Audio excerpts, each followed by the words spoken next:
Tu ne mérites rien. Humilié par ma famille qui célébrait mon frère, j'étais sur le point de partir quand la nouvelle a éclaté, je suis une milliardaire secrète. Je les ai laissés stupéfaits, face à tout ce qu'ils venaient de perdre. Le soir où mon père célébrait son 70e anniversaire, il leva son verre bien haut sans même daigner me regarder. Elle ne mérite absolument rien, déclara-t-il, la voix plate et dédaigneuse. Une parfaite inconnue. Elle n'a même jamais pris la peine de se construire une carrière. La salle de banquet éclata de rire. Il me tourna le dos pour faire face à mon frère, annonçant son cadeau d'anniversaire, une villa d'1 million d'euros. Les applaudissements suivirent immédiatement.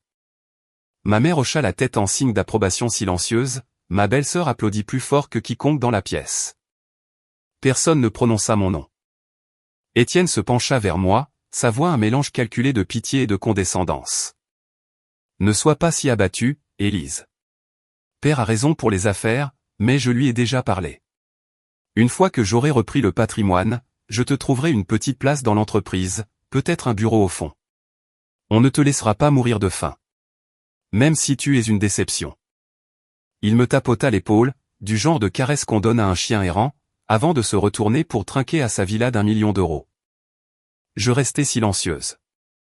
J'attendais mon moment pour partir. La salle de banquet était conçue pour impressionner, lustre de cristal, nappe d'un blanc impeccable et serveurs en gilet noir se déplaçant comme des ombres entre les invités. J'étais arrivé tôt, comme on me l'avait demandé. Je n'étais pas là en tant qu'invité d'honneur, mais comme quelqu'un censé aider à la coordination, être utile, être invisible. Ma mère m'avait appelé 3 jours plus tôt pour me rappeler de vérifier le traiteur et les fleurs. Elle ne m'a jamais demandé si je voulais venir, elle a simplement supposé que je le ferais. Je le faisais toujours. La liste des invités était remplie des partenaires commerciaux de mon père, des amis du club de golf, des voisins de leur résidence privée et sécurisée, et de parents que je ne voyais qu'aux enterrements et aux anniversaires importants. La plupart d'entre eux ne me connaissaient pas. En me déplaçant dans la salle avant les discours, je captais des bribes de conversation, la fille cadette de Richard. Je croyais qu'elle habitait en province. Est-ce qu'elle travaille seulement ? Je n'ai jamais entendu personne mentionner ce qu'elle fait. Je ne les corrigeais pas. Je ne me présentais pas. J'avais appris il y a longtemps que ma présence aux réunions de famille était tolérée plutôt que souhaitée. Mon rôle était de combler un espace vide, de compléter le portrait de famille pour les photographes et de disparaître dès que l'appareil photo cessait de cliquer. Mon frère Étienne se tenait près de l'estrade avec sa femme, Cécile. Il semblait tout droit sorti d'une couverture de magazine. Étienne portait un costume bleu marine taillé sur mesure, d'une coupe impeccable. La robe de Cécile avait cette élégance discrète qui murmurait la richesse tranquille. Ensemble, ils recevaient les félicitations, les poignées de main et les étreintes chaleureuses de presque tous ceux qui entraient. Personne ne m'approcha avec le même enthousiasme. Quelques personnes m'offrirent des hochements de tête polis. Une femme me demanda si je savais où se trouvaient les toilettes. Une autre me prit pour une organisatrice d'événements et m'interrogea sur les options de dessert. Quand mon père fit enfin son annonce concernant la villa, je me tenais près du mur du fond, assez près pour entendre chaque mot, assez loin pour rester invisible. Il avait attendu que la plupart des invités aient fini leur plat principal, que le champagne ait coulé assez longtemps pour délier les langues et exacerber les émotions. Il se tenait à la table d'honneur, ma mère à ses côtés, tous deux rayonnant de la satisfaction des gens qui croient avoir mérité tout ce qu'ils possèdent. Je veux remercier tout le monde d'être ici ce soir, commença mon père. 70 ans. Je n'aurais jamais pensé arriver aussi loin, mais me voici, entouré des gens qui comptent le plus. Il marqua une pause pour l'effet, et la salle se tut. J'ai eu la chance d'avoir une femme merveilleuse, un fils qui a réussi, et une belle-fille magnifique qui nous a donné 2 petits-enfants parfaits. Notre famille n'est pas parfaite, mais nous avons bâti quelque chose dont je suis fier. Et ce soir, je veux annoncer quelque chose de vraiment spécial. Un cadeau qui représente tout ce que notre famille incarne. Étienne, Cécile, veuillez monter. Mon frère et sa femme s'avancèrent, leur sourire poli et étudié. Mon père plongea la main dans la poche de sa veste et en sortit un trousseau de clés. C'est la clé de votre nouvelle maison. Une villa à Saint-Tropez. 4 chambres, une piscine, une vue sur la mer. Tu l'as mérité, mon fils. Pour tout ce que tu as fait pour cette famille, pour l'entreprise, pour notre nom. C'est ma façon de te dire merci.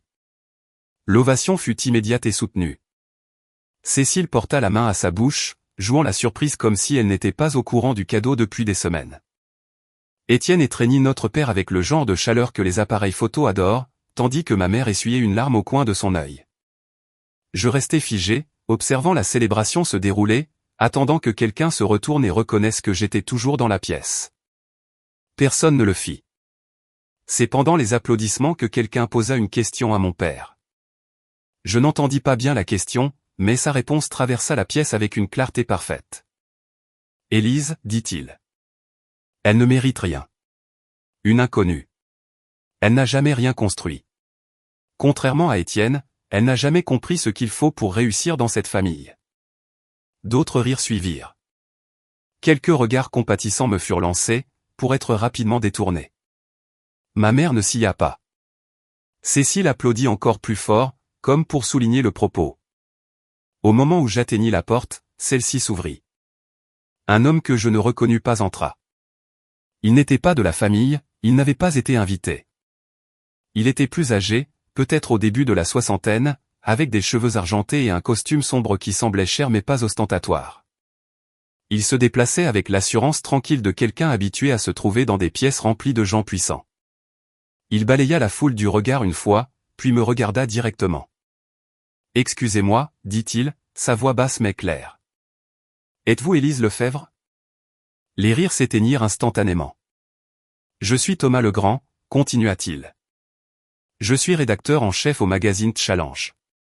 Je m'excuse d'interrompre la célébration de votre famille, mais je dois vous parler de toute urgence. » Les conversations autour de nous s'essoufflèrent.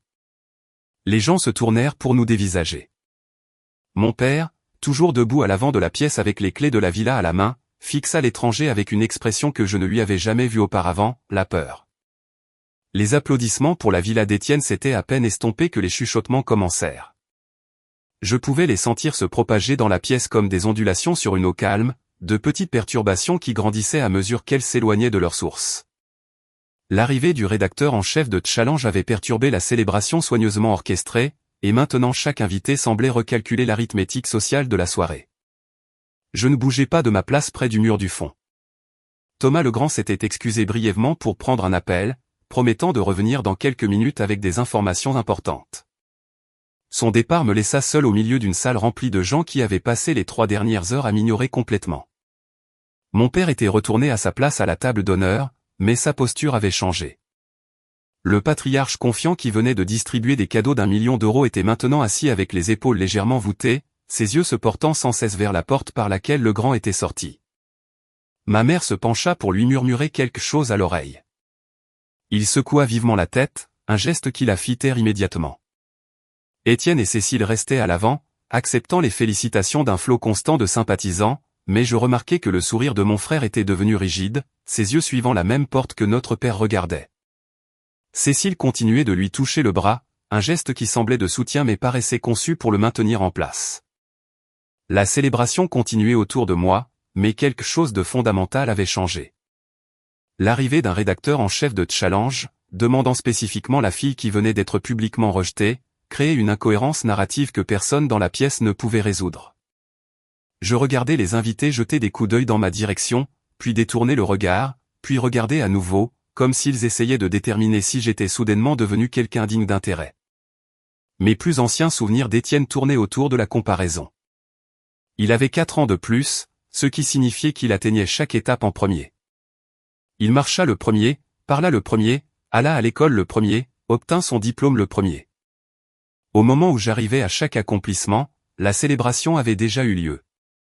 Mes parents avaient déjà documenté les premiers pas d'Étienne, ses premiers mots, son premier jour de maternelle. Quand je faisais les mêmes choses, la réponse était une reconnaissance polie plutôt qu'un véritable enthousiasme. Le schéma se poursuivit tout au long de mon enfance et de mon adolescence. Étienne jouait au rugby et intégra l'équipe première du lycée dès sa seconde. Je rejoignis le club de débat et remportai des compétitions régionales, mais mes trophées prenaient la poussière dans ma chambre tandis que ceux d'Étienne étaient exposés dans le salon. Étienne fut accepté dans la même grande école que notre père et reçut une voiture comme cadeau de fin d'études. J'obtins une bourse d'excellence pour une université à l'autre bout du pays et reçus une poignée de main. La fête se poursuivit pendant une autre heure après l'apparition initiale de Legrand. Je regardais ma famille jouer le rôle avec la précision d'acteurs qui avaient répété la même pièce pendant des décennies. Mon père tenait sa cour à sa table, dispensant sa sagesse et acceptant les hommages. Ma mère circulait parmi les invités, s'assurant que tout le monde se sentait bienvenu et impressionné. Étienne et Cécile posaient pour des photos avec leurs nouvelles clés, leur sourire ne faiblissant jamais.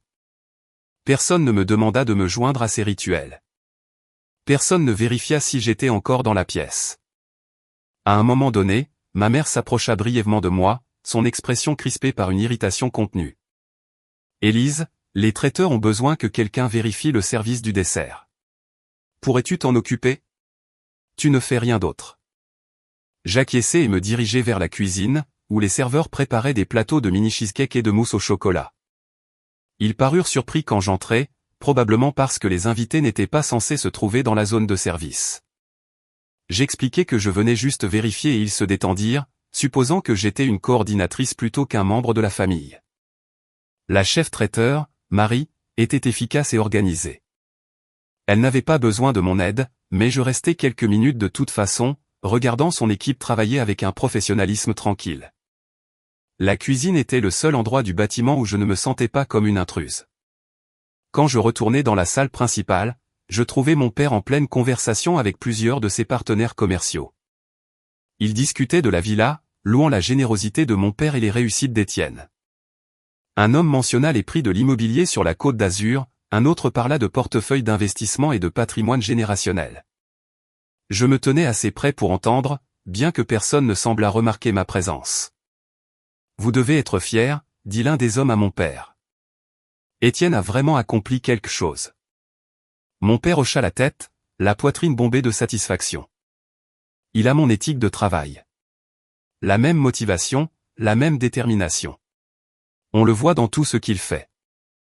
Et votre fille, demanda l'homme, regardant autour de lui comme s'il venait de se souvenir de mon existence. Que fait-elle ? L'expression de mon père vacilla brièvement avant de se figer en quelque chose entre le mépris et la déception. Élise. Elle se cherche encore. Elle a toujours été plus une rêveuse qu'une femme d'action, si vous voyez ce que je veux dire. Certaines personnes n'ont tout simplement pas ce qu'il faut pour réussir dans le monde réel. Les hommes hochèrent la tête avec sympathie, comme si mon échec à répondre aux attentes de mon père était une tragédie qu'ils pouvaient tous comprendre. Puis la conversation dériva sur le golf, les handicaps et les portefeuilles d'action, et je fus de nouveau oublié. Je me dirigeais plutôt vers les fenêtres donnant sur le parking, où des voitures de luxe attendaient de ramener leurs propriétaires à leur vie de luxe. La nuit était claire et froide, le genre de soirée d'hiver qui rend le souffle visible et les étoiles nettes. Ma mère me trouva là quelques minutes plus tard. « Élise, pourquoi restes-tu seule ? Les gens vont penser que quelque chose ne va pas. » Je ne me retournai pas pour la regarder. Les gens ne pensent pas du tout à moi. Elle soupira, un son alourdi par des années de frustration accumulée. Ne commence pas ce soir. La fête de ton père n'est pas le moment pour ton apitoiement. Je ne m'apitoie pas sur mon sort. J'énonce un fait. Personne dans cette pièce ne se soucie de savoir si je suis là ou non. Ce n'est pas vrai. Nous t'avons invité, n'est-ce pas ? Je me tournai enfin pour lui faire face. Vous m'avez invité pour vérifier le traiteur et m'assurer que les arrangements floraux étaient corrects. Ce n'est pas la même chose que de me vouloir ici. La mâchoire de ma mère se crispa. Tu dois comprendre quelque chose, Élise. Ton père et moi avons des ressources limitées. Nous ne pouvons pas tout donner à tout le monde de manière égale.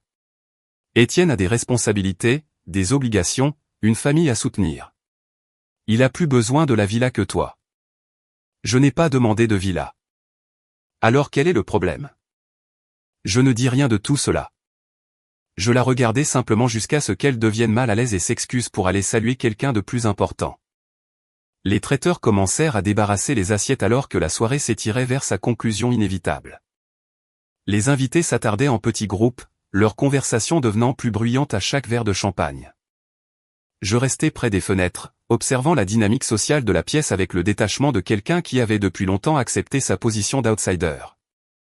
L'histoire de l'annonce de mon père avait déjà commencé sa transformation en légende.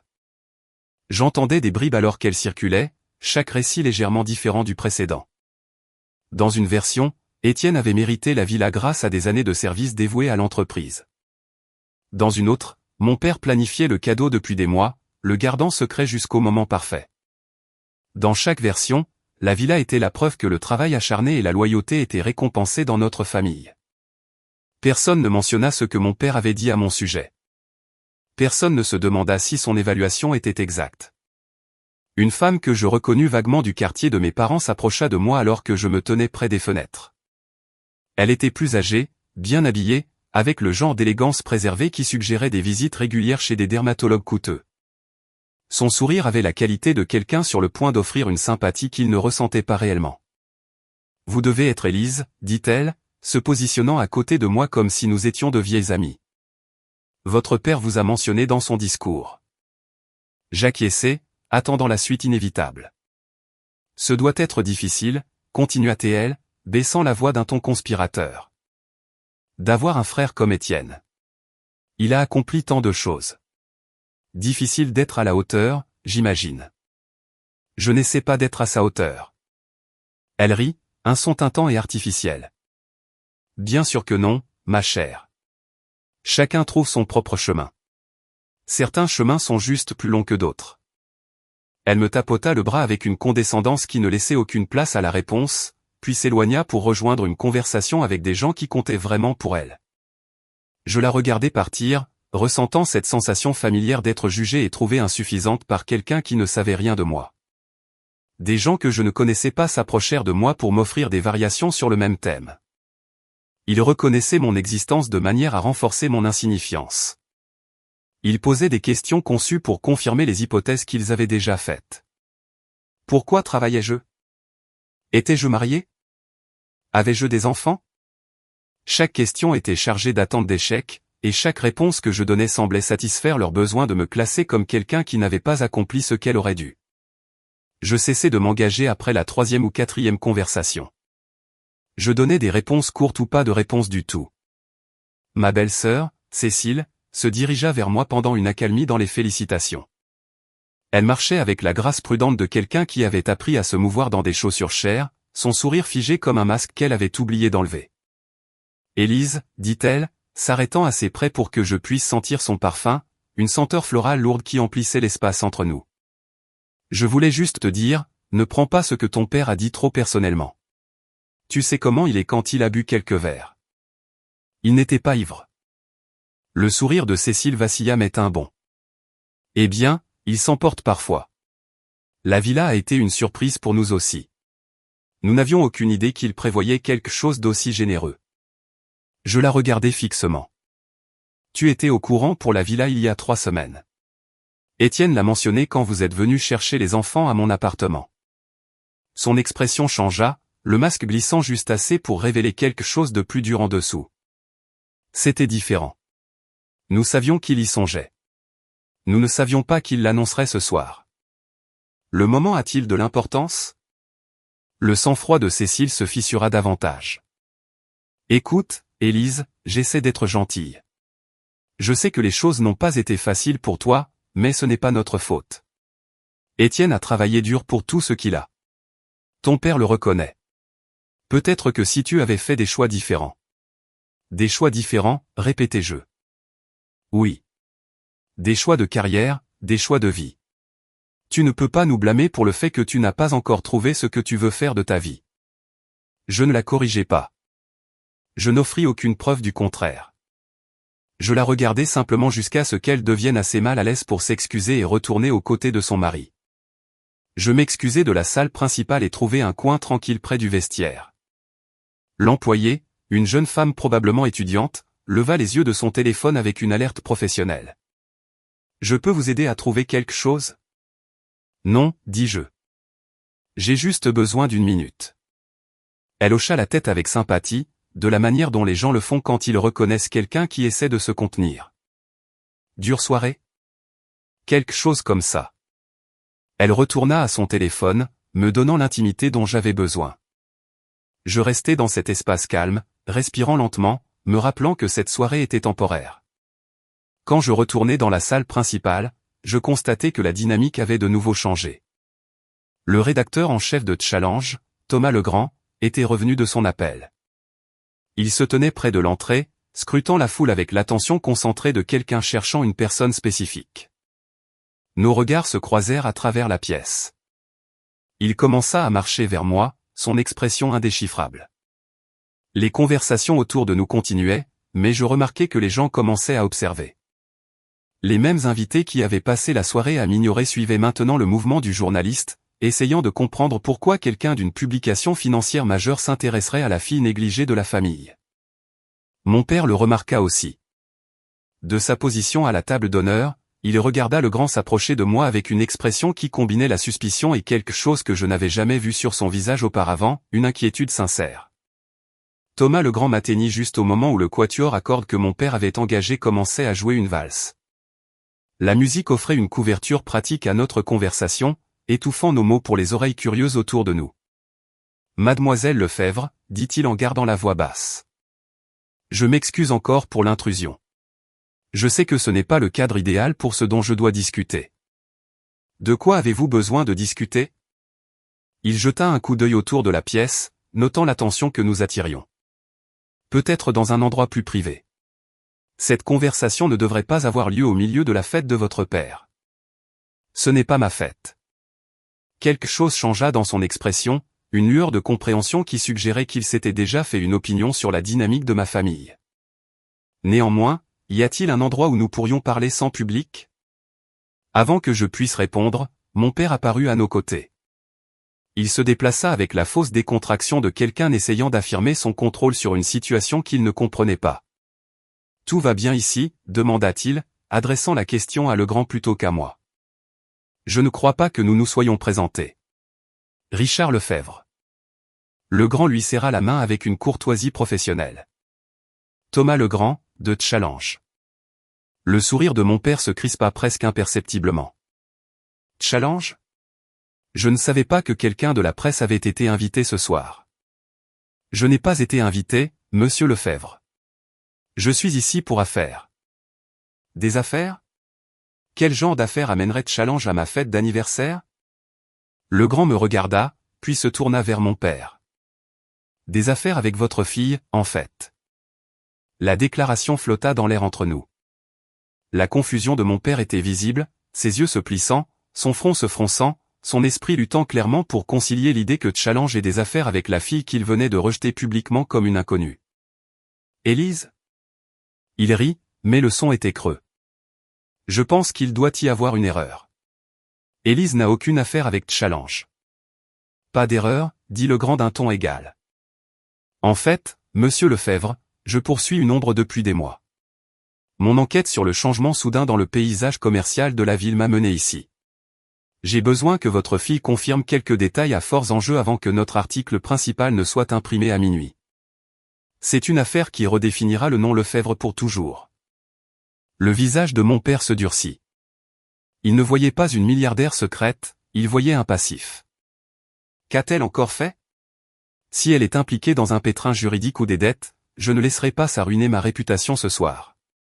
Élise, dis à cet homme les ennuis que tu as causés et sors d'ici. Étienne apparut à son tour, Cécile sur ses talons. Le fils prodige avait senti une menace pour le récit de la soirée et venait soutenir son père.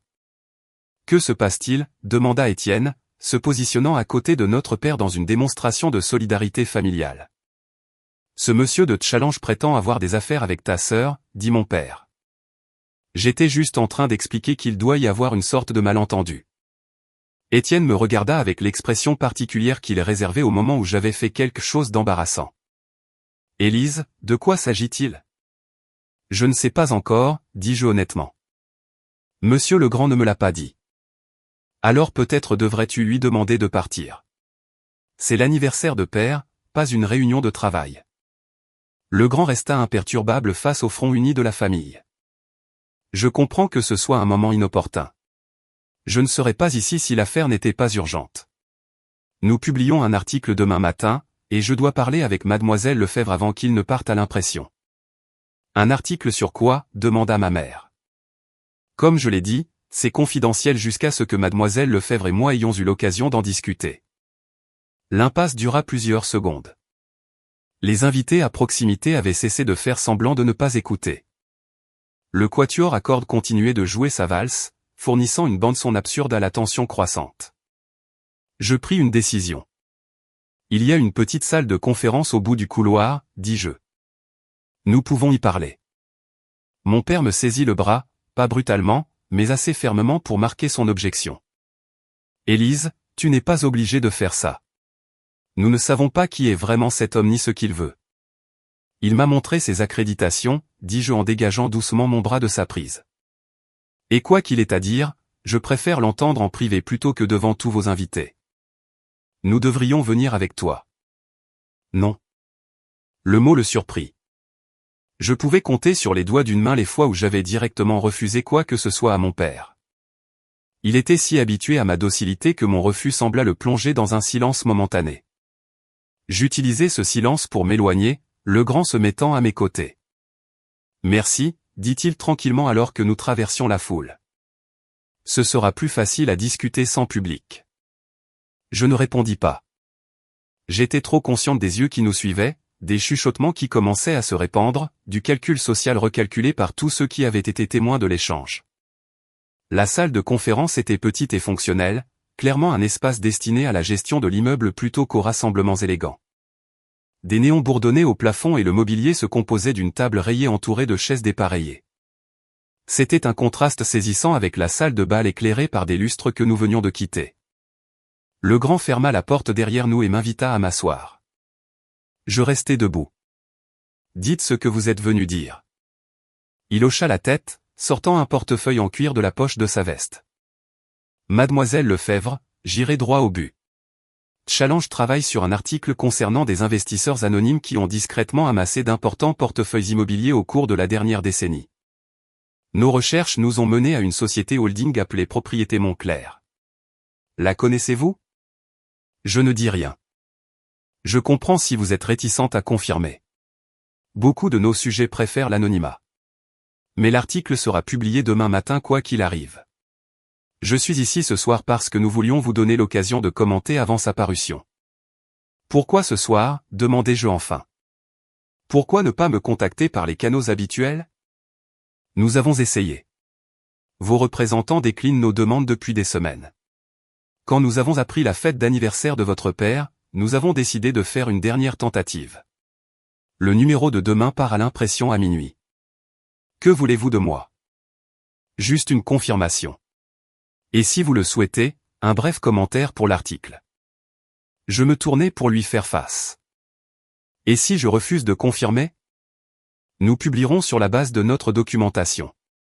Nous avons des registres de société, des titres de propriété, des états financiers.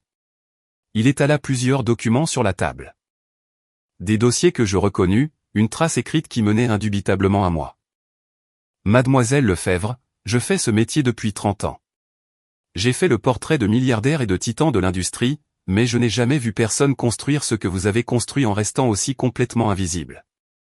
Je regardais les documents, la preuve de tout ce que j'avais créé pendant que ma famille était occupée à me rejeter. Non, dis-je doucement. Il ne voit pas. Mais pour la première fois ce soir-là, la salle ne riait plus. Le grand me donna 15 minutes pour prendre ma décision. Il sortit dans le couloir pour passer un appel, me laissant seul avec les documents étalés sur la table de conférence. J'entendis des pas dans le couloir, plusieurs pairs, se déplaçant avec détermination. Un instant plus tard, mon père ouvrit la porte de la salle de conférence sans frapper. Ma mère et Étienne étaient juste derrière, leurs expressions allant de la confusion à une alarme à peine dissimulée. « Élise, que se passe-t-il » exigea mon père. « Cet homme ne nous dira rien. »« Que te veut Challenge ?» Il est venu vérifier quelques informations pour un article qu'il publie demain. « Quel article ? Quelles informations ? » À propos de mon travail. Mon père rit, un son sec et méprisant. « Ton travail ? Quel travail, Élise ? Je ne sais pas ce que tu as raconté à ces gens, mais tu dois leur expliquer qu'il y a eu une erreur. Tu n'as rien dont Challenge voudrait t'écrire. »« Richard, dit ma mère doucement, son ton porteur d'un avertissement. Non, c'est absurde. Élise n'a pas de carrière. Elle n'a pas de réussite. Elle dérive depuis des années pendant qu'Étienne a construit quelque chose de réel. Quoi que ce soit, c'est évidemment une sorte de malentendu et nous devons le clarifier avant que cela ne cause des problèmes à la famille. Étienne acquiesça. Père a raison, Élise. Dans quoi que tu te sois fourré, nous pouvons le régler. Mais tu dois nous dire ce qui se passe. Je m'assis à la table de conférence, soudain très fatigué. Je ne me suis fourré dans rien, dis-je. Et il n'y a rien à régler. Alors pourquoi te challenge est-il ici? Avant que je puisse répondre, le grand revint. Il s'arrêta sur le seuil, observant la scène, la posture agressive de mon père, les mains inquiètes de ma mère, la position protectrice d'Étienne, et moi, assise calmement à la table tandis que ma famille m'entourait comme des procureurs autour d'un accusé. Je vois que nous avons de la compagnie, dit le grand d'un ton neutre. C'est une affaire de famille, dit mon père. Quoi que vous pensiez savoir sur ma fille, je peux vous assurer. Monsieur Lefebvre, l'interrompit le grand, son ton poli mais ferme, avec tout le respect que je vous dois, j'ai fait des recherches approfondies. Je sais exactement qui est votre fille. Elle n'est personne. Elle n'a rien. Je la soutiens depuis des années pendant qu'elle trouve sa voie. Vraiment? La question resta en suspens. L'assurance de mon père vacilla pour la première fois. Elle a vécu dans des appartements modestes, elle a conduit des voitures d'occasion. Elle n'a jamais montré le moindre signe de réussite financière. Les apparences peuvent être trompeuses, monsieur Lefebvre. Qu'est-ce que ça veut dire? Le grand me regarda, demandant silencieusement la permission. Je fis un petit signe de tête. Cela signifie que pendant que vous souteniez votre fils avec des villas d'1 million d'euros, votre fille a discrètement bâti un portefeuille immobilier d'une valeur supérieure à ce que la plupart des dirigeants du CAC 40 accumuleront au cours de leur vie. Votre fille est l'unique bénéficiaire effectif de Propriété Montclair, une société holding dont les actifs sont évalués à environ 1,2 milliard d'euros. La bouche de mon père s'ouvrit, se referma, puis s'ouvrit à nouveau sans produire de son. Ma mère devint immobile. Étienne me regarda avec une expression que je n'avais jamais vue auparavant, quelque chose entre l'incrédulité et les premières lueurs d'une peur sincère. C'est impossible, réussit enfin à dire mon père. J'ai la documentation juste ici, dit le grand en désignant les papiers sur la table. Registre de société, titre de propriété, état financier. Votre fille en est la seule propriétaire. Mon père tendit la main vers le document le plus proche, ses mains n'étant pas tout à fait stables. Il parcourut la page, ses yeux se déplaçant rapidement sur des chiffres et des noms qu'il ne reconnaissait pas. Puis il me regarda avec une expression que je n'avais jamais vue diriger vers moi auparavant. Pas la déception, pas le mépris, pas la condescendance. Élise. Comment? Je ne répondis pas.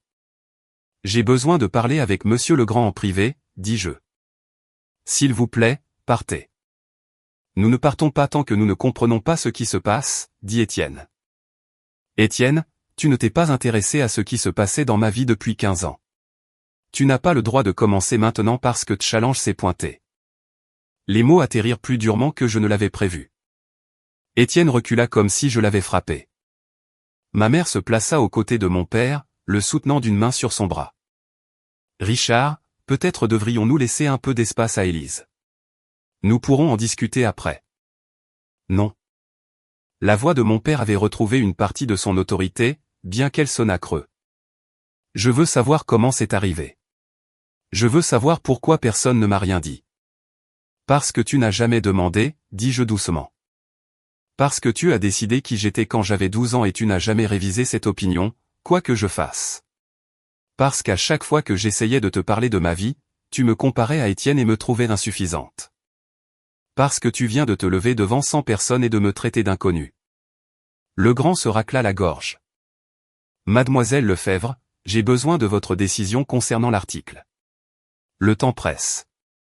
Je regardais ma famille, les gens qui avaient passé des décennies à me traiter comme une pensée secondaire, une déception, un récit édifiant à partager lors de dîner.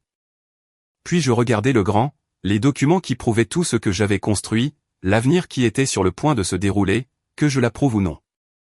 Publiez l'article, dis-je. Je vous donnerai votre commentaire. Plus personne ne célébrait. Ils attendaient. Thomas Legrand sortit un petit enregistreur et le posa sur la table de conférence. Ma famille resta figée dans ses positions, mon père s'agrippant au dossier d'une chaise, ma mère pressée contre lui, Étienne debout près de la porte avec Cécile, qui nous avait rejoints à un moment donné de la conversation. Le boîtier argenté de l'enregistreur captait la lumière crue des néons alors qu'il reposait immobile entre nous. La main de Legrand plana un instant au-dessus de l'appareil, ses doigts stables, tandis que le bourdonnement du système de ventilation du bâtiment devenait le seul son audible dans la pièce. Personne ne bougea pour s'asseoir, personne ne tendit la main vers la carafe d'eau au centre de la table. Legrand hocha la tête, satisfait. « Avez-vous des commentaires que vous aimeriez inclure dans l'article ?»« Pas de commentaires, dis-je. Les documents parlent d'eux-mêmes. » Legrand ferma son portefeuille avec un clic sec qui résonna sur les murs nus. Il se déplaça avec une lenteur délibérée pour récupérer son enregistreur, son regard balayant les membres de la famille qui n'avaient pas encore changé de posture. Il ajusta sa veste, le tissu bruissant dans le silence absolu, avant de me regarder à nouveau. Legrand se leva. « Merci pour votre temps, mademoiselle Lefebvre. Et félicitations pour vos réalisations. » Il quitta la salle de conférence, fermant la porte derrière lui. Le silence qui suivit semblait différent du silence d'avant, plus lourd, plus permanent. Mon père fixait l'endroit où Legrand s'était tenu, son expression vide. Ma mère avait des larmes qui coulaient sur son visage, mais je ne pouvais dire si c'était par choc ou par une autre émotion. Étienne me regardait comme si j'étais une étrangère qu'il n'avait jamais rencontrée. Le tic-tac d'une horloge sur le mur du fond semblait s'amplifier à chaque seconde qui passait. La poitrine de mon père se soulevait et s'abaissait en respiration courte et irrégulière, mais il restait ancré à sa chaise. Ma mère leva la main pour toucher son collier, ses doigts tremblants contre le métal, mais elle ne parla pas ni ne se tourna vers lui. Cécile fut la première à parler. « Depuis combien de temps tu caches ça ?» Je ne répondis pas immédiatement, laissant la question flotter dans l'air jusqu'à ce qu'elle semble fragile. Je me tournai pour la regarder, ma posture inflexible, alors qu'elle faisait un petit pas en arrière vers la porte. La distance entre nous semblait s'étendre, même si personne n'avait bougé. Je n'ai rien caché.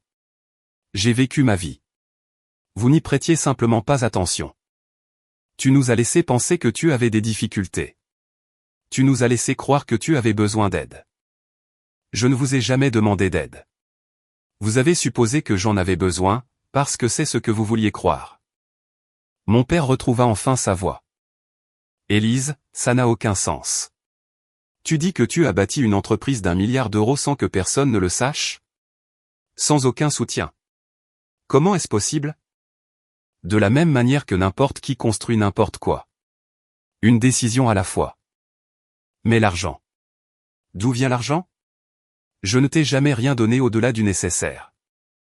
La pièce redevint silencieuse.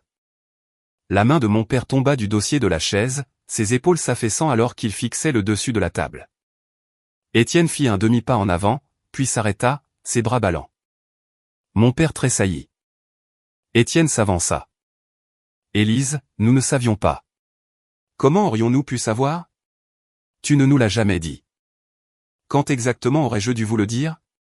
Au dîner de Noël où père a comparé mon appartement à votre maison de vacances? À la fête du Nouvel An où mère a dit à tout le monde que je me cherchais encore à 32 ans?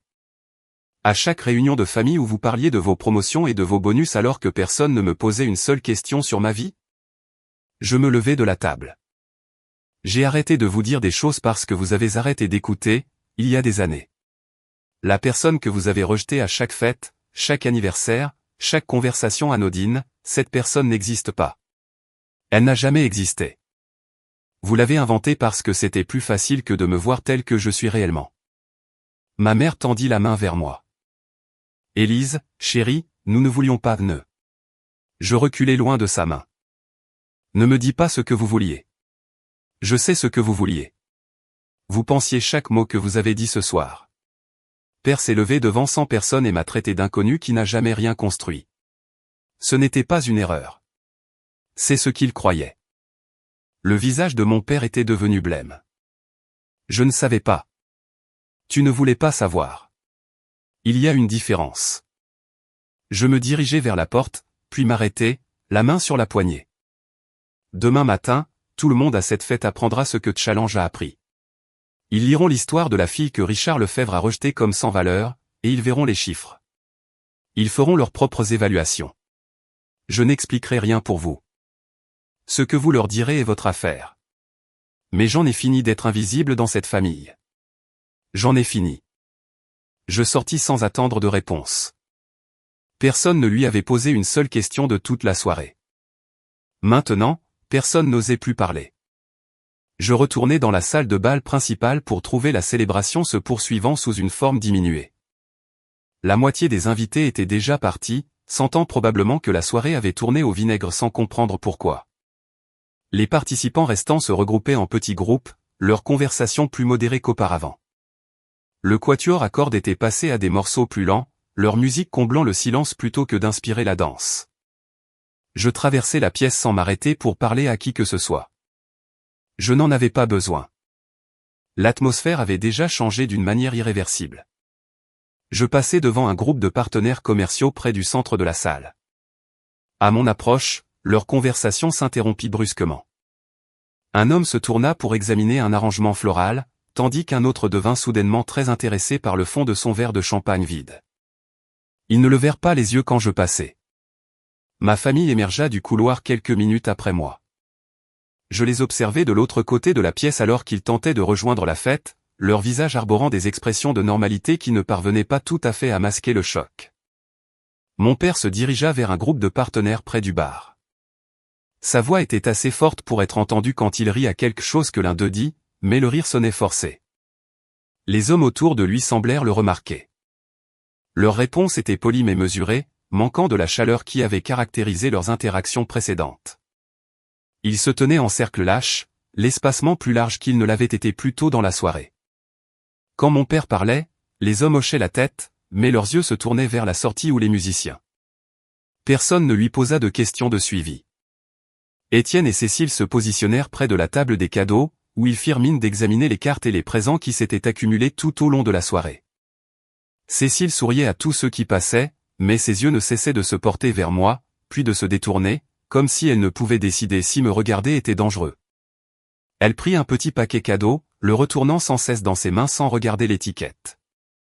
Étienne se tenait les mains dans les poches, le regard fixé sur les doubles portes à l'autre bout de la pièce. Quand un serveur leur offrit un plateau de hors-d'œuvre, ils déclinèrent tous les deux sans le regarder. Ma mère resta près de mon père, la main sur son bras, son rôle d'épouse de soutien étant apparemment la seule chose qu'elle savait jouer dans les moments d'incertitude. Elle hochait la tête lors des conversations sans y contribuer, souriait aux gens sans chaleur, et se déplaçait dans la pièce comme quelqu'un marchant dans un rêve devenu cauchemar. Je remarquai que les invités restants se comportaient différemment maintenant. Ils m'ignoraient encore, pour la plupart, mais la qualité de leur ignorance avait changé. Avant, ils m'avaient regardé sans me voir, comme si je n'existais vraiment pas. Maintenant, ils évitaient activement le contact visuel, se détournant délibérément quand je me déplaçais dans leur direction, se positionnant soigneusement pour que l'interaction avec moi ne soit pas nécessaire. Une voisine de mes parents, une femme qui m'avait parlé plus tôt dans la soirée, se cacha derrière un pilier alors que je me dirigeais vers le buffet. Deux hommes debout près des fenêtres interrompirent leur conciliabule et partirent dans des directions opposées dès que je me tournai vers eux. Les murmures dans la pièce étaient bas, un bourdonnement constant qui s'arrêtait et reprenait par intermittence selon l'endroit où je me trouvais. Je trouvai une place près des fenêtres et observai la danse prudente se dérouler. Une femme qui m'avait demandé plus tôt des informations sur les desserts passa sans un regard. Un homme qui avait ri aux commentaires de mon père sur elle inconnu et examinait studieusement son téléphone chaque fois que j'étais dans son champ de vision. La chef traiteur, Marie, croisa brièvement mon regard et me fit un petit signe de tête qui aurait pu être de la sympathie ou de la solidarité. L'équipe de Marie continuait de se déplacer dans la pièce, débarrassant les verres à moitié vides avec des gestes efficaces et silencieux. Ils étaient les seuls à ne pas changer de trajectoire alors que j'étais assise là. Les invités autour de moi maintenaient un rayon strict d'1,50 m d'espace vide, leurs têtes penchées les unes vers les autres dans des échanges chuchotés et urgents. Mon père tenta de restaurer la normalité en portant un toast improvisé. Il se tint près du bar et leva son verre, sa voix portant à travers la pièce avec une confiance forcée. Je veux remercier tout le monde encore une fois d'être ici ce soir. Ce fut une soirée que je n'oublierai jamais. À ma famille, continua-t-il, à la loyauté, aux liens qui nous unissent à travers tout. Quelques invités levèrent leur verre. La plupart ne le firent pas. Le toast sonnait creux, les mots contredisant tout ce qui s'était passé dans l'heure précédente. Quand il eut fini, les conversations reprirent, mais elles avaient un caractère différent maintenant. J'entendis des bribes alors qu'elles flottaient jusqu'à moi, que penses-tu de cette histoire avec Challenge? Aucune idée. Quelque chose à propos de la fille, apparemment.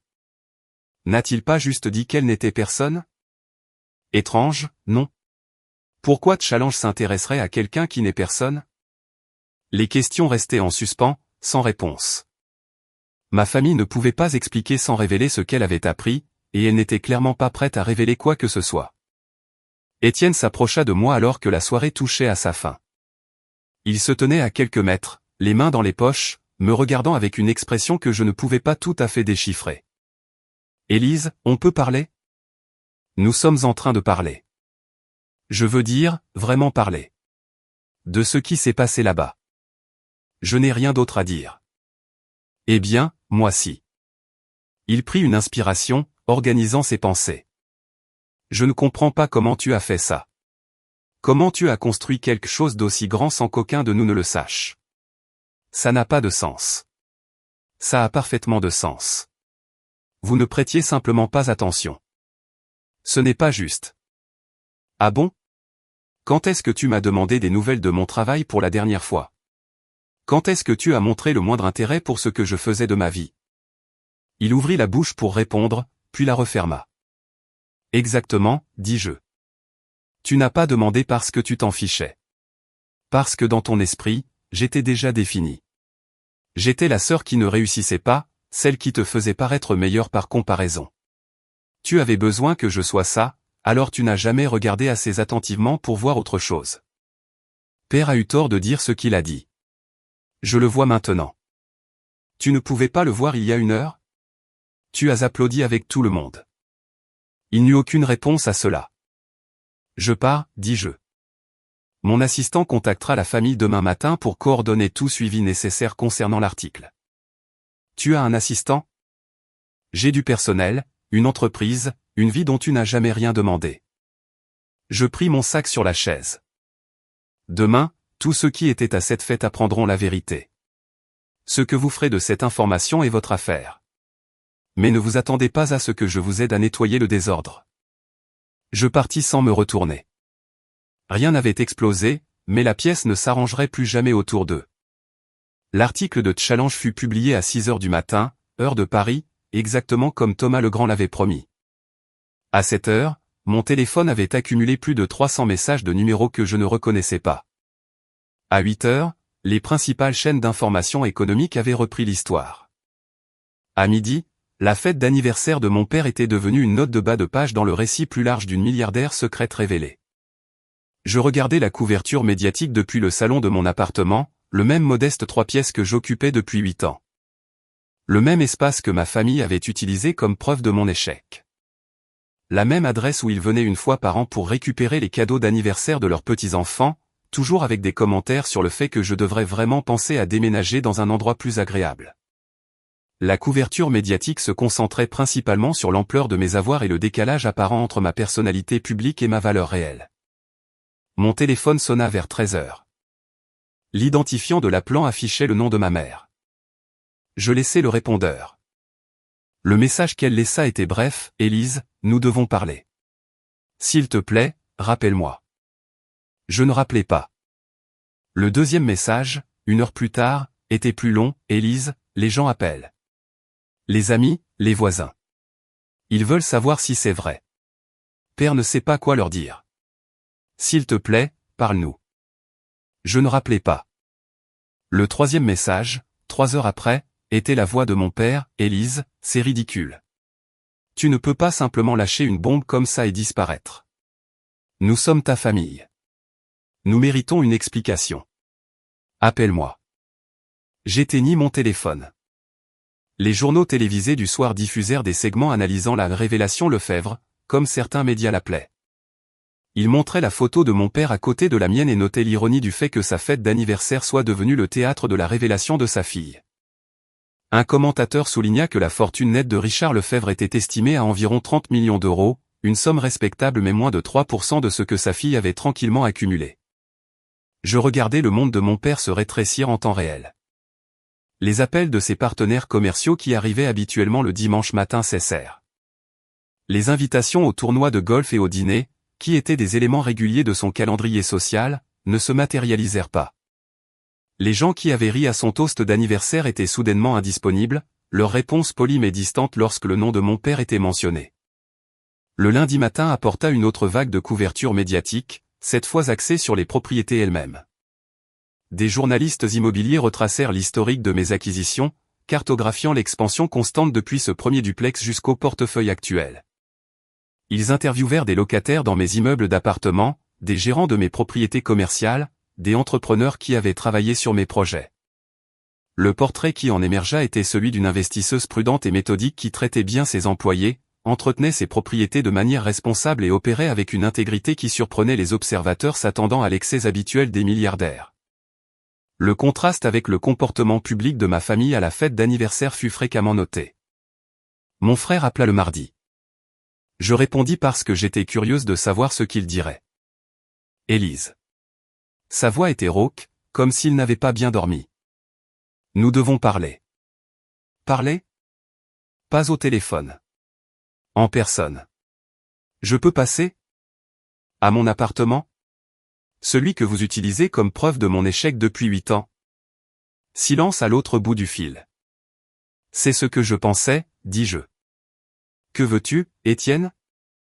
Je veux comprendre. Je veux savoir comment c'est arrivé. Tu veux savoir comment j'ai réussi pendant que tu ne regardais pas. Ce n'est pas, il soupira. D'accord, oui. C'est une partie de la question. Je ne comprends pas comment tu as fait ça sans qu'aucun de nous ne le sache. Parce que vous n'avez jamais demandé. Parce que vous n'avez jamais regardé. Parce que tu étais trop occupé à être le fils prodige pour remarquer que ta sœur construisait quelque chose de plus grand que toute ta carrière. Je n'essaie pas de rivaliser avec toi. Non. Tu essaies de comprendre pourquoi tu n'as pas vu ça venir. Parce que si j'ai pu te cacher quelque chose d'aussi énorme, qu'est-ce que tu as manqué d'autre? Qu'est-ce que tu ignores d'autre de ta propre vie? Un autre silence.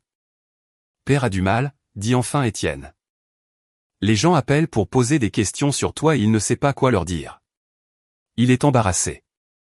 Il devrait l'être. Élise, il s'est levé à sa fête d'anniversaire et m'a traité d'inconnu devant 100 personnes. Des gens qui lisent maintenant des articles sur le fait que sa fille inconnue vaut 40 fois plus que lui. Bien sûr qu'il est embarrassé. Il aurait dû être embarrassé avant l'article de Challenge, mais apparemment ce n'était pas une raison suffisante. Il ne savait pas. C'est exactement le problème. Je mis fin à l'appel sans dire au revoir. Rien ne leur avait été directement enlevé, mais tout ce qui comptait s'était tranquillement éloigné. La semaine qui suivit la révélation de Challenge fut une étude du silence. Non pas le silence hostile du rejet actif, mais le silence passif de l'effacement progressif. Ma famille découvrit que leur statut social avait été construit sur des hypothèses qui ne tenaient plus. J'appris leur expérience par des connaissances mutuelles qui étaient soudainement devenues avides de partager des informations avec moi.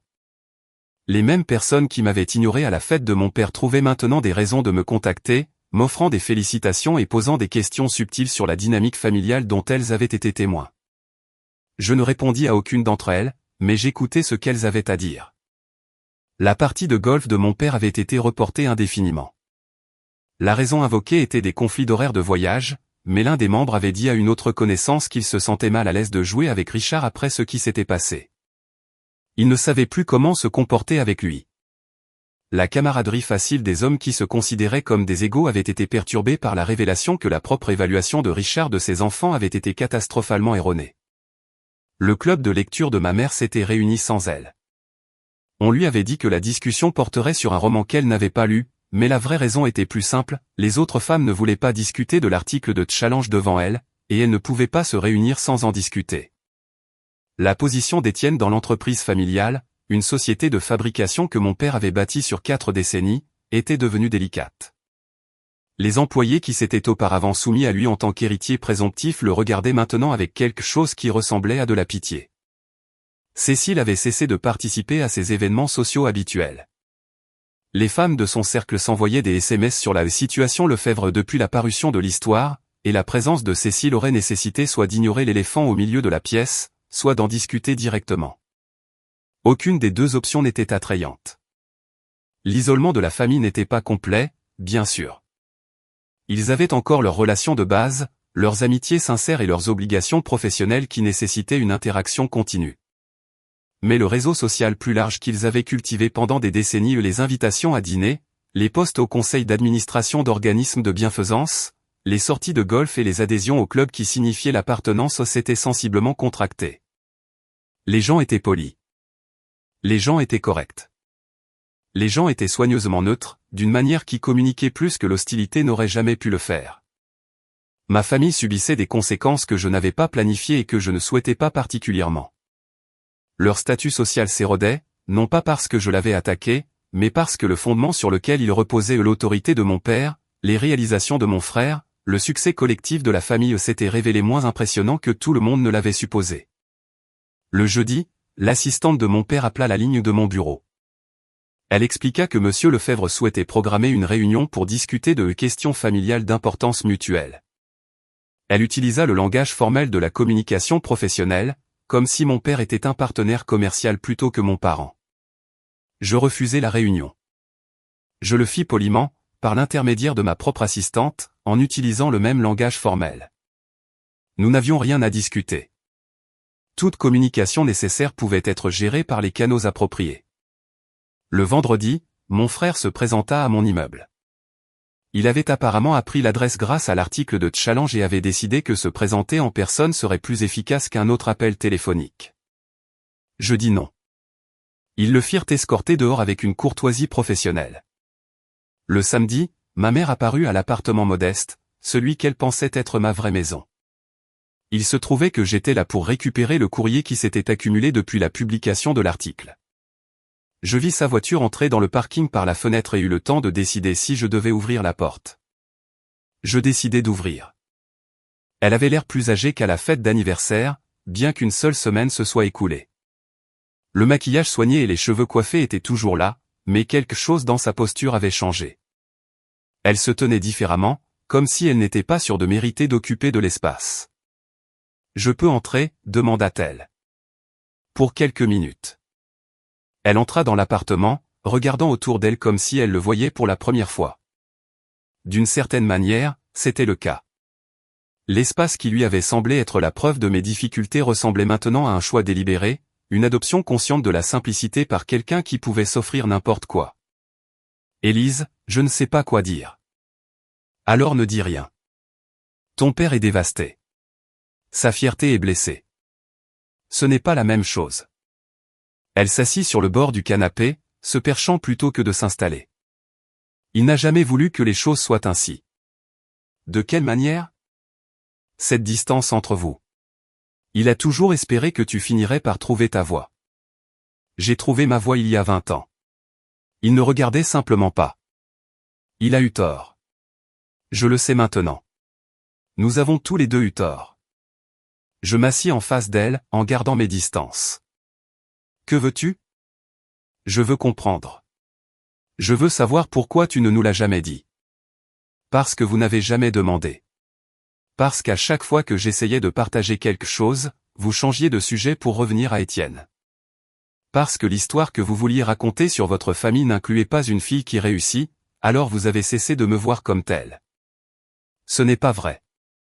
C'est vrai. Vous avez fait de moi un exemple de ce qui arrive quand quelqu'un ne suit pas les conseils de père. Vous m'avez utilisé pour faire paraître Étienne meilleur. Vous aviez besoin que je sois un échec. Les yeux de ma mère s'emplirent de larmes. Nous n'avions pas besoin que tu sois quoi que ce soit. Nous voulions juste que tu sois heureuse. Non. Vous vouliez que je sois heureuse d'une manière que vous puissiez comprendre. Quand j'ai choisi un chemin différent, vous avez décidé que je devais être perdu, plutôt que de simplement me diriger vers un endroit que vous ne pouviez pas suivre. Les larmes coulèrent. Ma mère les essuya d'un geste étudié, maintenant son sang-froid même s'il se fissurait. « Pouvons-nous arranger ça ?» demanda-t-elle. « Y a-t-il un moyen de recommencer ?» Je ne sais pas, dis-je honnêtement. Mais aujourd'hui n'est pas le jour pour essayer. Elle hocha la tête, acceptant la réponse sans argumenter. Quand elle partit quelques minutes plus tard, elle n'essaya pas de me serrer dans ses bras. Elle ne demanda pas quand nous pourrions nous reparler. Elle se dirigea simplement vers sa voiture et s'en alla. Rien ne leur avait été directement enlevé, mais tout ce qui comptait s'était tranquillement éloigné. La réunion de famille eut lieu 2 semaines après l'article de Challenge.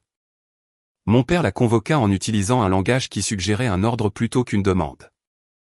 Étienne me rapporta cela dans un message vocal que je n'ai pas retourné.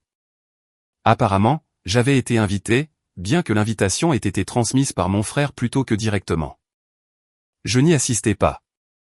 Mais j'appris ce qui s'était passé par des sources qui avaient émergé depuis ma révélation. La réunion eut lieu chez mes parents, dans le salon formel que ma mère réservait aux occasions qu'elle considérait comme importantes. Mon père était assis dans son fauteuil habituel, le fauteuil club en cuir positionné près de la cheminée, d'où il pouvait s'adresser à la pièce comme un PDG à son conseil d'administration. Ma mère était assise sur le canapé adjacent. Étienne et Cécile occupaient des chaises assorties de l'autre côté. Mon père commença par un discours. Il parla de loyauté familiale, de discrétion, de l'importance de présenter un front uni au monde extérieur. Il parla de l'attention médiatique et de la manière dont elle devait être gérée avec soin. Il parla d'Élise, de moi, comme si j'étais un problème à résoudre plutôt qu'une personne qui avait fait des choix. Le discours dura environ 10 minutes. Quand il se termina, Étienne posa la première question. Que sommes-nous censés dire aux gens? Mon père n'avait pas de réponse. L'autorité habituelle de sa voix faiblit lorsqu'il tenta de répondre. Il ne s'était pas préparé aux questions. Il s'était attendu à ce que tout le monde accepte son analyse et suive sa direction, comme il l'avait toujours fait. Ma mère intervint avec une suggestion. Peut-être pourrait-il présenter la situation comme une heureuse surprise. Peut-être pourrait-il prétendre qu'il connaissait le succès d'Élise depuis le début et qu'il respectait sa vie privée. Peut-être que l'humiliation publique à la fête d'anniversaire pourrait être expliquée comme une blague qui a mal tourné. Cécile rejeta immédiatement cette idée. Trop de gens avaient été à la fête, trop avaient entendu exactement ce que mon père avait dit. Toute tentative de réécrire l'histoire serait démasquée comme un mensonge, faisant paraître la famille encore plus mal qu'auparavant. La discussion dégénéra à partir de là.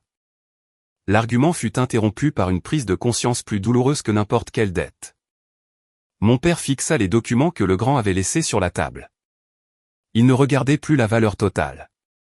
Il regardait les dates. J'étais milliardaire depuis 5 ans. 5 ans qu'il me traitait d'échec. 5 ans qu'il m'offrait sa pitié alors que j'aurais pu acheter son monde entier 1000 fois sans scier. Elle n'avait pas besoin de nous, murmura mon père, la voix brisée. Elle s'est assise à notre table pendant 5 ans, nous écoutant rire d'elle, sachant qu'elle possédait plus de cette ville que je n'en ai jamais rêvé. Elle n'a pas seulement caché son argent, Étienne. Elle s'est cachée de nous.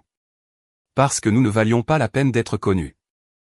Étienne rejeta la faute sur mon père pour les commentaires publics qui avaient créé le contraste. Si mon père avait simplement porté son toast sans mentionner Élise, sans la traiter d'inconnue, la révélation de Challenge aurait été surprenante mais pas humiliante. La famille aurait pu plaider l'ignorance sans paraître ridicule. Mon père reprocha à Étienne de ne pas connaître le succès de sa propre sœur. Étienne était censé maintenir les liens familiaux, suivre ce que tout le monde faisait. Comment avait-il pu manquer quelque chose d'aussi important se produisant juste sous son nez? Cécile leur reprocha à tous les deux de l'avoir exclu de la conversation. Elle avait toujours été méfiante quant au traitement de la famille envers Élise. Elle prétendit qu'elle avait toujours pensé qu'il y avait plus dans la situation qu'il n'y paraissait. Si quelqu'un avait écouté ses préoccupations, peut-être aurait-il découvert la vérité plus tôt. Ma mère reprocha à tout le monde de se disputer au lieu de trouver des solutions. La réputation de la famille était en jeu. Ils devaient travailler ensemble, pas se déchirer. Mais travailler ensemble nécessitait un leader, et le leadership de mon père avait été fondamentalement sapé. Maintenant, le monde savait que son évaluation de sa propre fille avait été catastrophiquement erronée. Étienne posa apparemment cette question directement. Mon père n'eut aucune réponse. Pour la première fois de mémoire d'homme, Richard Lefebvre fut confronté à la preuve de sa propre faillibilité qu'il ne pouvait ni rejeter ni expliquer. La réunion se termina sans résolution. Aucune stratégie ne fut convenue, aucun message unifié ne fut élaboré. Les membres de la famille retournèrent à leur vie séparée, avec l'entente que chacun gérerait sa propre situation du mieux qu'il pourrait. Les fractures qui avaient toujours existé sous la surface de la famille Lefebvre étaient maintenant visibles pour tout le monde. La structure que mon père avait bâtie pendant des décennies, la hiérarchie du succès et de l'échec, la division claire entre ceux qui comptaient et ceux qui ne comptaient pas, s'était effondrée sous le poids de ses propres contradictions. Pour la première fois, personne dans cette pièce ne savait qui était censé diriger. Le gala de charité, 3 semaines après l'article de Challenge, était exactement le genre d'événement auquel ma famille avait toujours assisté. Tenue de soirée, la liste des invités comprenait les mêmes chefs d'entreprise, personnalités de la communauté et arbitres sociaux qui avaient été à la fête d'anniversaire de mon père. Les mêmes personnes qui avaient été témoins de mon humiliation publique et qui avaient appris quelques jours plus tard que j'étais plus riche que tous réunis. Mon invitation arriva par les canaux officiels, une demande formelle du comité d'organisation du gala, envoyée à mes bureaux avec la déférence appropriée. Ils voulaient que j'assiste. Plus que ça, ils voulaient que je prenne la parole. J'acceptais. J'appris de sources secondaires que ma famille s'attendait également à assister. Le gala était un rendez-vous régulier de leur calendrier social, une occasion de voir et d'être vus, de renforcer leur position dans les hautes sphères de la communauté. Ils avaient acheté leurs billets des mois à l'avance, à l'époque où la famille Lefebvre était encore considérée comme assez importante pour mériter une place de choix. Leurs billets furent remboursés. Le comité invoqua une capacité limitée en raison d'une demande inattendue.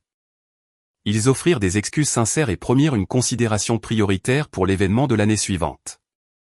Le langage était poli et professionnel, transmettant le message essentiel sans rien dire directement, les Lefebvre n'étaient plus les bienvenus à la table qu'ils avaient occupée pendant des années. Je n'appris cela que le soir même du gala. J'arrivai sur les lieux dans une simple robe noire, le genre d'élégance discrète qui communiquait la richesse sans ostentation. Mon équipe de sécurité s'était coordonnée à l'avance avec les organisateurs de l'événement. Tout se déroula sans accroc. La réaction à ma présence fut immédiate mais subtile. Les conversations s'interrompirent quand j'entrai. Les regards suivirent mes déplacements à travers la pièce. Des gens qui m'avaient ignoré pendant des décennies trouvèrent soudain des raisons de se placer sur mon chemin, offrant des salutations et des félicitations qui portaient la chaleur prudente de ceux qui voulaient être rappelés favorablement. Je ne cherchais pas l'attention. Je me déplaçais simplement dans l'espace, acceptant les poignées de main et les sourires avec une grâce neutre. Je vis ma famille une fois pendant la soirée.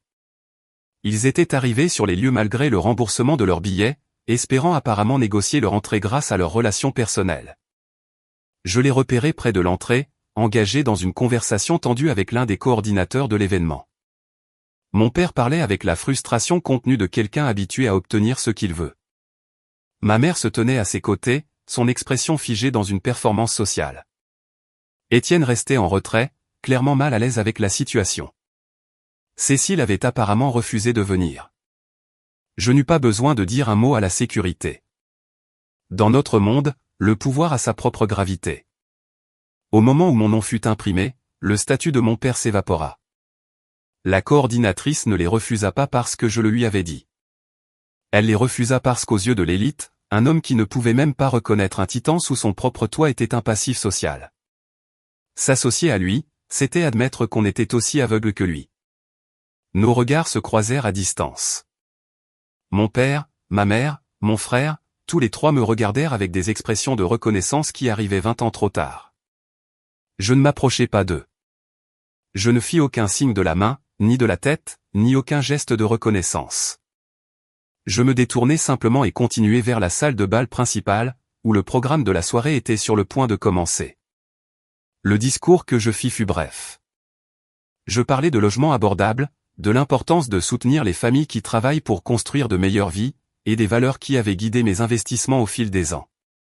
Je ne mentionnais pas ma famille. Je ne fis aucune référence à l'article de Challenge, à la fête d'anniversaire, ou à tout le drame qui m'avait amené à ce moment. Le public applaudit. Le directeur de l'organisation à but non lucratif me remercia pour des années de soutien anonyme. Des photos furent prises, des interviews furent refusées. Quand le programme officiel se termina, je m'éclipsai par une sortie latérale, évitant les foules qui voulaient prolonger les conversations, proposer des partenariats ou simplement se prélasser à proximité de quelqu'un que le monde avait soudainement décidé d'être important. Mon chauffeur attendait dans la zone désignée. Je montai à l'arrière et laissai le silence du véhicule m'entourer. Elle ne leur avait rien pris. Elle avait simplement cessé d'être disponible. Le lendemain du gala fut calme. Je me réveillai dans ma véritable résidence et regardai le soleil se lever sur une ville qui connaissait maintenant mon nom. La couverture de l'événement de la veille circulait déjà en ligne, ma photo accompagnant des articles sur la philanthropie anonyme et la mystérieuse milliardaire qui s'était cachée aux yeux de tous.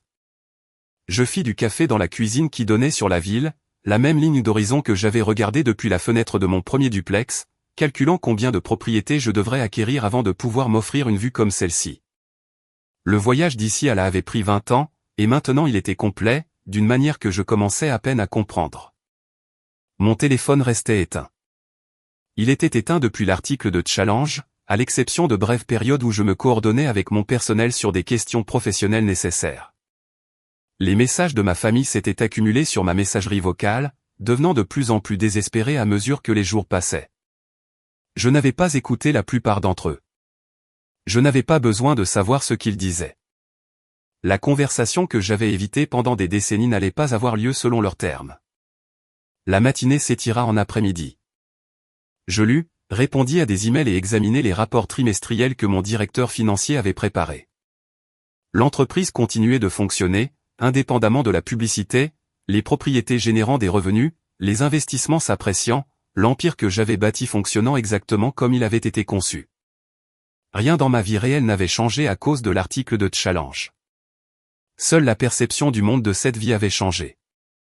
Vers 15 heures, je reçus un message par les canaux officiels. Mon assistante me le transmit sans commentaire.